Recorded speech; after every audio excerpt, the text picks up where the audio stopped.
बस्नुस् बस्नुस् मान्ने अर्थमन्त्री बोल्दै हुनुहुन्छ।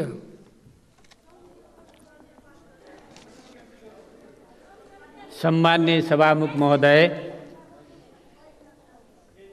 सभामुख महोदयको अनुमतिले मैले अर्थमन्त्रीको हैसियतले यहाँ आफ्नो भनाइ प्रस्तुत गर्न चाहन्छु।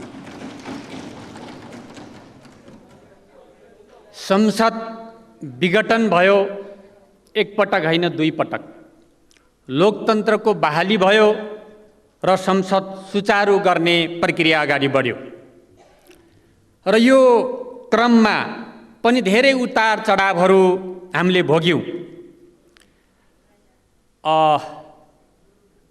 राष्ट्रका बारेमा गम्भीर प्रकृतिका एजेन्डाहरू यहाँ बहस भए, एसएसपी लगायतका एजेन्डाहरूमा बहस भए, छलफल भए। ती एजेन्डा आज पनि जिउँदै छन् र म अहिले सम्मान्य सभामुखले संसदीय छानबिन समिति सरकारको पहल, सम्मान्य सभामुखको अगुवाईमा जो संसदीय सहमति समिति बनेको त्यसलाई म स्वागत गर्न चाहन्छु, त्यसप्रति म धन्यवाद दिन चाहन्छु। तर म एउटा कुरा यहाँ भन्न चाहन्छु। म हिजो एउटा वाम गठबन्धन र एकताको एउटा साँचीको रूपमा त्यसको सदस्य थिएँ। संयोग परिस्थिति भनौँ, आज म 5 दलीय गठबन्धन सरकारको अर्थमन्त्री छु र यो अर्थमन्त्रीको हैसियतले मैले यहाँ विषय राखिरहँदा धेरै विषयहरू छन्। मैले मप्रति उठेका विषयहरूको जवाब कसरी दिन्छु त्यो मेरो दायित्व हो। धेरै विषयहरू छन्, धेरै विषयहरू अहिले विगतका विषयहरू म कोट्याउन चाहन्न। मैले संसदमा आएर बोल्न नपाउने नैतिकता के कारणले गुमाएँ? न मैले सङ्कट परेका जनताको कोरोनाको क्रममा बदमासी गरेँ,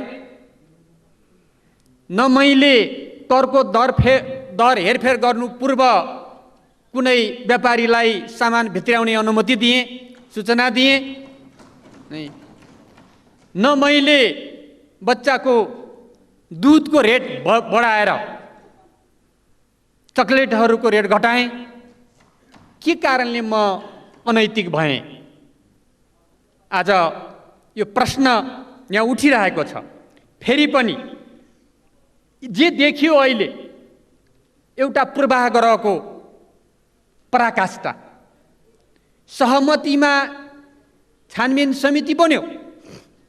यो छानबिन समिति बारेमा भर्खरै मान्य सदस्यले भन्नुभएको भनाई, उहाँले आफ्नो आदेश जारी गर्नुभयो, आफ्नो फरमान जारी गर्नुभयो र उहाँले एउटा सैनिक नेतृत्वले जस्तै दोषी करार गर्नुभयो। के यही हो लोकतन्त्र? यही हो लोकतन्त्र? यो पूर्वाग्रहको, राजनीतिक पूर्वाग्रहको पराकाष्ठा हो। म यो संसदको रोस्टमबाट आम नागरिक समाज, बुद्धिजीवी, आम युवा र आम नागरिकलाई म विनम्रतापूर्वक अनुरोध गर्न चाहन्छु। विषयहरू कसरी आए, कसरी प्रस्तुत भएर त्यसले यहाँहरूमा भ्रम सिर्जना गर्ने प्रयत्न गरियो। यहाँहरूले उठाएका विषयहरूलाई म सम्मान गर्छु, उहाँहरूले मागेको राजीनामालाई म सम्मान गर्छु। तर सँगसँगै अनुरोध गर्न चाहन्छु, म हार्दिकतापूर्वक विनम्रतापूर्वक अनुरोध गर्न चाहन्छु, सच्चाइको गहिराइमा पुग्नै पर्दछ, तथ्यको गहिराइमा पुग्नै पर्दछ। यो राजनीतिक प्रतिशोधको भित्रबाट उठेका मुद्दाहरूमा सच्चाइमा पुगिएन भने कतै फेरि अन्याय हुन्छ कि कसैलाई भन्ने बारे पनि सोच्नको लागि म हार्दिक अनुरोध गर्दछु। म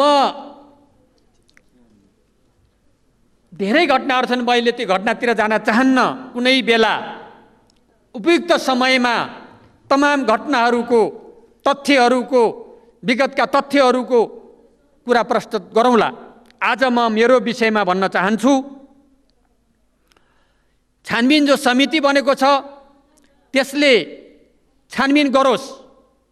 मैले बजेट निर्माण गर्दा कुनै पनि त्रुटि गरेको छैन। स्थापित मान्यता विधि र पद्धतिका आधारमा तोकिएका आधिकारिक व्यक्तिहरू मार्फत बजेट निर्माण भएको छ। यो सच्चाइलाई कसैले पनि अर्को झुटा साबित गर्न सक्दैन। करको दर रेट हेरफेर गर्ने सन्दर्भमा मैले सचिव, 2वटा सचिवहरू हुन्छ अर्थ मन्त्रालय, 2वटा सचिव र 2वटा डिजीहरूलाई नीतिगत निर्देशन गरेको छु। के गर्ने, यो देशको अहिलेको अर्थतन्त्रलाई हेरेर, उत्पादन वृद्धि गर्नुपर्ने आवश्यकतालाई हेरेर, आज हाम्रो विदेशी मुद्राको सञ्चितिलाई कायम गर्नुपर्ने आवश्यकता हेरेर डलरको सञ्चिति कसरी गर्न सकिन्छ, कसरी हामी उत्पादन वृद्धि गर्न सकिन्छ, औद्योगिक क्षेत्रलाई कसरी प्रोत्साहन गर्न सकिन्छ भनेर कच्चा पदार्थहरूमा त्यसलाई करहरू नबढाउने र जनताले उपभोग नगरे पनि हुने नेपालमै उत्पादन हुने वस्तुहरूमा करहरूको दर बढाउने र महँगो डलर मूल्य पर्ने साधनहरूलाई कर केही बढाएर आम जनताको लागि कम डलर खर्च गरेर आउने साधनहरूमा यथावत राख्ने नीति लिएको कुरा म स्पष्ट गर्न चाहन्छु। यो नीतिले औद्योगिक क्षेत्रको विकास, निर्यात प्रवर्धन हुने कुरा लक्ष्य तोकेर स्पष्ट गरिएको छ। त्यो लक्ष्य अनुसार देशको अर्थतन्त्रलाई सबलीकरण गर्न महत्त्वपूर्ण योगदान गर्ने मलाई पूर्ण विश्वास छ। सरकारले ल्याएको नीति कार्यक्रमको मार्गनिर्देशनमा रहेर मैले यो बजेट र यो नीतिहरू निर्माण गरेको कुरा म यहाँ पुनः फेरि स्पष्ट गर्न चाहन्छु। मैले चिन्ने मेरा सचिवहरूलाई हो, मैले चिन्ने मेरा डिजीहरूलाई हो, मेरा आधिकारिक व्यक्तिहरू उहाँहरू हो र उहाँहरूलाई मैले स्पष्ट निर्देशन गरेको छु। मेरो निर्देशनपछि उहाँहरूले रातभर काम गर्नुभएको छ। उहाँहरूले काम गर्नुभएको छ। म 11:30 करिब 11:30 बजे सिंहदरबारबाट पुल्चोक क्वार्टरमा गएर सुतेको छु र बिहान 6 बजे म मन्त्रालयमा पुगेको छु। मन्त्रालयमा पुगिरहँदा सचिव सोफामा पल्टिरहेको, डिजीहरू त्यहाँ काम गरेर टुङ्ग्याउने एउटा अवस्थामा रहेको र उहाँहरूका सहयोगीहरू त्यहाँ काम गरिरहेको अवस्था मैले देखेको थिएँ। र यो कुराहरूलाई जसरी यहाँ अहिले कथा बनाइएको छ र जसरी यहाँ प्रस्तुत गर्न खोजिएको छ, आम जनतालाई भ्रमित गर्न खोजिएको छ, हिजो अस्ति एउटा अर्को समाचार आयो। सभामुख महोदय, कुन सीसीटीभीको क्षमता कति हुन्छ म कसरी थाहा पाउँछु? कति वर्ष पहिला राखेको सीसीटीभी बारे मलाई कसरी जानकारी हुन्छ? सायद अब यो शिक्षाबाट सबै मन्त्रीले त ख्याल गर्ने होला। कुन मन्त्रीले गएर सीसीटीभीको क्षमता सबभन्दा पहिला जानकारी लिन्छ होला? कसरी थाहा हुन्छ? यहाँ अहिले भएको सीसीटीभी बारे हामी मान्नेहरूलाई के जानकारी होला? त्यो प्राविधिक व्यक्तिले जान्ने कुरा होला। त्यसलाई डिलिट गर्यो भनेर आम नागरिकलाई भ्रमित गर्ने जो प्रयत्न गरेको छु त्यसको म खारिज गर्न चाहन्छु। सत्य तथ्य त्यही छ। टेक्निकल रूपमा हेर्ने मान्छेहरूले त्यसलाई बेला मैले कसरी त्यसको जवाबदेहिता मैले लिन सक्छु? मलाई कुनै कुरा डिलिट गर्नु पनि छैन र मलाई त्यो जरुरी पनि होइन र त्यसको मलाई ज्ञान पनि छैन। यहाँ विभिन्न विषयहरू उठेका छन्। मैले यसकारण मतलब अहिले के अरे नैतिक गुमाउनु पर्यो कि विगतमा अरबौंको तस्करीका लागि खोलिएका डलर, लाखौं डलर खर्च गरेर तस्करी मौलाउने गरी खोलिएका सुपारीहरू अब तस्करी हुने बन्द भएका छन्। अब तस्करी हुनै सक्दैन नेपालमा। केराउ र मरिचहरूको तस्करी थियो, त्यो बन्द भएको छ। त्यो बन्द हुने गरी करको दर बढाएको छु। के नेपालमा तस्करी बढाउनु अनैतिकता हो? तस्करी घटाउनु अनैतिकता हो? तस्करी हुने मालहरूलाई अन्त्य गर्छु। इतिहास साँची छ, छलफल हुने, चर्चा हुने, पत्रिकामा आउने गरेका छन्। विगतमा कसरी तस्करी भएका थिए सुपारीहरूको मैले बन्द गरेको छु। ती कुराहरू कसरी गलत हुन सक्छन्? अब बिजुली गाडीमा बढाइयो भन्ने एउटा कुरा छ। डलरको सञ्चित गर्नका लागि महँगो मूल्य पर्ने बिजुली गाडीमा थोरै प्रतिशत पेट्रोलियम गाडी भन्दा 1/3 कम छ। त्यो उसको 4 गुणा बढी छ भने त्यसको अर्को 1/3 छ। त्यो आधारमा त्यसको रेट 100 वाटभन्दा माथिको किलोवाटभन्दा माथिको रेट बढाइएको कुरा साँचो हो। त्यसको पछाडिको कुरा छ हाम्रो डलर सञ्चितलाई कसरी कायम राख्ने, महँगो सामानहरू सकभर कम आउन् देशमा भनेर गरिएको कुरा पनि म स्पष्ट गर्न चाहन्छु। सेनिटरी प्याडको कुरा उठिरहेको छ। सेनिटरी प्याडको कुरा महिलाहरूले रातो कर माफ गर भनेर युवा महिलाहरूले गरेको आन्दोलन, विगतकै सरकारले बढाएको त्यो करमा महिलाहरूले गरेको आन्दोलन मैले हेरेको छु। त्यो माइती घरमा धेरै आन्दोलन भयो। त्यति बेलाको सरकारले तिनलाई दमन पनि गरेको थियो। त्यो महिलाहरूको संवेदनशील विषय र मागलाई सम्बोधन गरिएको हो। तर त्यसो गर्दा देशभित्रका उद्योगहरूको संरक्षण गर्ने नीति सँगसँगै ल्याएको कुरा मैले पनि यहाँ धेरैचोटि बताइसकेको कुरा पनि स्पष्ट गर्न चाहन्छु। र यहाँ अन्य विषयहरू भ्यालु एड गर्ने किसिमले वायर रडको बारेमा विषय उठेको थियो। भ्यालु एड गर्ने कच्चा पदार्थहरूमा छुट गर्दै आएको, नेपालमा उत्पादन नहुने अवस्थामा त्यसलाई ल्याउन सक्ने गरी सम्बन्धित सरकारवालासँग छलफल भइसकेको कुरा पनि म स्पष्ट गर्न चाहन्छु। यसकारण बजेट र नीतिले करका दरहरू हेरफेर गर्दा कहाँ सूचना चुइयो, कुन व्यापारीले फाइदा लियो छानबिन गरोस्, पत्ता लगाओस् र कुन विशेष घरानालाई इङ्गित गरियो। विगतका घटनाहरू पनि स्मरण गर्न चाहन्छु म। कहाँ कसलाई गरियो? मात्रै देशको उत्पादनलाई गरियो, देशको औद्योगिकरणलाई गरियो। र आज अहिलेको बजेट र नीति कार्यक्रमबाट आम किसानहरूलाई उत्साहित गर्ने, उत्पादन वृद्धिका लागि उत्पादन गर्ने, कृषि क्षेत्रलाई प्राथमिकता दिने, औद्योगिक क्षेत्रलाई प्राथमिकता दिने कुरा गरिएको छ। दलित, गरिब, महिला, उत्पीडित वर्ग सबैलाई एउटा राज्यबाट विशेष खालको अभियान चलाएर उनका समस्याहरूको निराकरण गर्ने, गरिबीको अन्त्य गर्ने, दलितहरूलाई आर्थिक रूपले समेत समृद्ध गर्ने, सामाजिक रूपले मात्र होइन गर्ने गरी बजेट प्रस्तुत गरिएको छ। त्यो के अनैतिकता हो? त्यो के राष्ट्रघात हो? त्यो के कुनै राष्ट्रिय अपराध हो भने त्यसको जिम्मा लिन म तयार छु। यसरी आयात प्रतिस्थापन गर्ने, रोजगारी वृद्धि गर्ने र त्यसमार्फत कृषि र औद्योगिक उत्पादनलाई अगाडि बढाएर गरिबी निवारण गर्ने कुरा अगाडि सारिएको छ। यी कुराहरू आफैमा अहिलेको देशको अर्थतन्त्रलाई सबलीकरण गर्नका लागि आवश्यक कुराहरू हुन्। म दावाका साथ भन्न सक्छु यो बजेटको कार्यान्वयनले आयातलाई प्रतिस्थापन गर्न महत्त्वपूर्ण भूमिका निर्वाह गर्नेछ। निर्यात वृद्धिको नयाँ बाटो खोल्नेछ र यसले हाम्रो देशलाई आत्मनिर्भरतिर लैजाने कुरा पक्की छ। यसको लागि सिङ्गो राज्य संयन्त्र सबै नागरिकहरूलाई यसमा केन्द्रित गरेर अगाडि बढाउनु पर्ने आवश्यकता छ। त्यसकारणले औद्योगिक क्षेत्रमा काम गर्ने, निकासी गर्नेहरूलाई विद्युतमा छुट दिने, 8% इन्सेन्टिभ दिने कुराहरूबाट आज औद्योगिक क्षेत्र उत्साहित भएको छ। उद्योगहरू स्थापना हुने कुराहरू क्रम चलेका छन्, अगाडि बढेका छन् र यसले औद्योगिक क्षेत्रमा ठुलो परिवर्तन आउनेछ। र बजेटले आम नागरिक, कर्मचारी, गरिब, दलित, महिला सबैलाई उत्साहित गरेको छ। कर्मचारी, प्रहरी सबैलाई उत्साहित गरेको छ।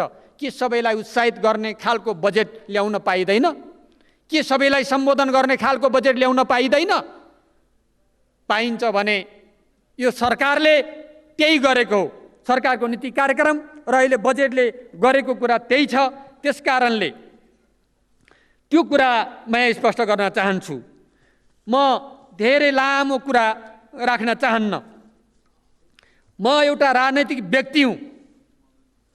म यो देशको परिवर्तनको आन्दोलनमा ठुला आन्दोलनहरू र विभिन्न खालका आन्दोलन, जनयुद्ध, जनआन्दोलन लगायतका तमाम आन्दोलन, संविधान निर्माणका आन्दोलन, जनताको हक अधिकार स्थापित गर्ने कुराहरूमा मैले अग्रज नेताहरूसित काँधमा काँध मिलाएर अगाडि बढेको छु। आफ्नो प्रतिबद्धताबाट, आफ्नो कन्भिक्सनबाट कहिले पनि म डगेको छैन र झुकेको पनि छैन। बजेट निर्माणको सन्दर्भमा मैले आफ्नो मूल्य मान्यता, मेरो नैतिकता, मेरो राष्ट्रप्रतिको, जनताप्रतिको इमान्दारितालाई मैले कतै पनि कतै पनि डगमगिन दिएको छैन र दिँदैन, भोलि पनि दिँदैन। म हजारौँ छानबिनको लागि तयार छु, एउटा छानबिन होइन, हजारौँ छानबिनको लागि म तयार छु। है, छानबिन गरियोस्। एउटा संसदीय छानबिन मात्रै होइन, सबै छानबिनको लागि म तयार छु। त्यसकारणले एउटा राजनीतिक व्यक्ति भएको नाताले हिजो यस्ता प्रचलनहरू, यस्ता विषयहरू नउठेका होइनन्। छानबिन समिति नबनेको होइन, छानबिन समिति बनेका विभिन्न अनुभवहरू छन्, विभिन्न पक्षहरू छन्। आज आम नागरिकले विषय उठाएको कारण, नागरिक समाजले विषय उठाएको कारण, आम नागरिकलाई एउटा भ्रम सिर्जना भएको कारण मैले आफू सही गरेको, गल्ती नगरेको, राष्ट्रको पक्षमा, देशको पक्षमा काम गरेको हुँदाहुँदै पनि यो भ्रम सिर्जना भएर जुन समस्या मैले देखिरहेको छु त्यसलाई सत्य तथ्यले नै स्पष्ट गर्नेछ भन्ने कुरा म यहाँ राख्न चाहन्छु। देशको राष्ट्रियताको, राष्ट्रको, जनताको पक्षमा उभिएर निरन्तर सङ्घर्षबाट अगाडि बढिरहेको एउटा व्यक्तिमाथि अनावश्यक झुट्टा लान्छनाहरू, आरोपहरू जो लगाइएको छ त्यसको म